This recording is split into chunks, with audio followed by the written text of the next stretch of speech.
काँग्रेसचे भीष्म पितामह माजी मंत्री सुरूपसिंग हिऱ्या नाईक यांचं 88व्या वर्षी दुःखद निधन झालंय। गांधी परिवाराचा सच्चा सेवक म्हणून त्यांची ओळख होती।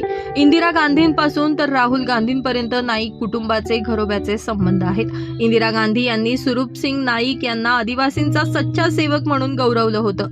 ते काँग्रेसचे आमदार शिरीष कुमार नाईक यांचे वडील आहेत। गुरुवारी सकाळी 11 वाजेच्या सुमारास त्यांच्या गावी नवापूर तालुक्यातील नवागाव येथे अंत्यसंस्कार त्यांच्यावर करण्यात येणार आहेत। माजी मंत्री सुरूपसिंग नाईक यांचा जन्म 10 सप्टेंबर 1938 रोजी नंदुरबार जिल्ह्यातील नवापूर तालुक्यात असलेल्या नवागाव या लहानशा आदिवासी वस्तीत झाला।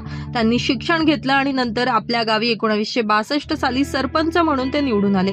त्यानंतर पंचायत समितीत अपक्ष म्हणून ते निवडून आले।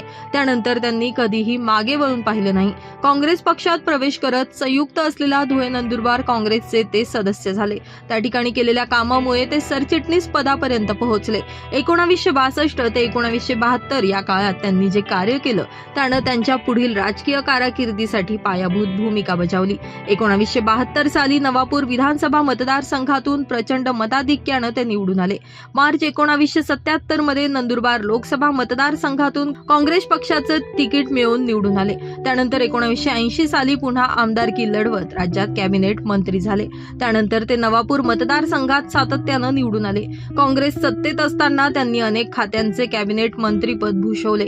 2009 साली विधानसभेत डॉक्टर विजयकुमार गावित यांचे बंधू माजी आमदार शरद गावित यांचा त्यांनी पराभव केला होता।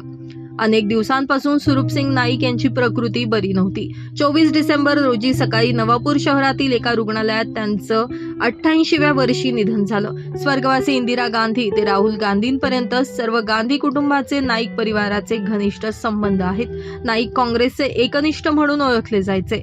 माजी मंत्री सुरूपसिंग हिऱ्या नाईक यांचा काँग्रेसमध्ये चांगला दबदबा होता। त्यांच्या जाण्यानं काँग्रेस पक्षात तसेच महाराष्ट्रातील राजकारणासह नंदुरबारमध्ये देखील हळहळ व्यक्त केली जात आहे।